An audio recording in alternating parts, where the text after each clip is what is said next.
მთავარი მიზანია, რომ სოჭი მცხოვრებ ქართველებს, წარმატებულ ბიზნესმენებს გავაცნოთ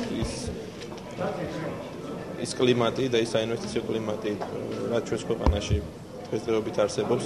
ვანახოთ, რომ ეს საქართველო არ არის, რაც მათ დატოვეს რამოდენიმე წლის წინათ. ჩვენ ვაპირებთ, რომ გავაგრძელოთ ესეთი ჯგუფების მოწვევა და საქართველოს შემოტარება, გაცნობა იმ რეალობების, რომელიც არის შექმნილი იმ საინვესტიციო კლიმატის საკმაოდ მიმზიდველის, რომელიც არის საქართველოში.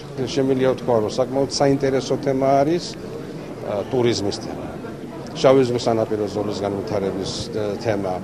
საკმაოდ საინტერესოა ენერგეტიკა. საქართველოში ჩვენ გვაქვს ადგილები, სადაც დიდი მზიანი ადგილებია.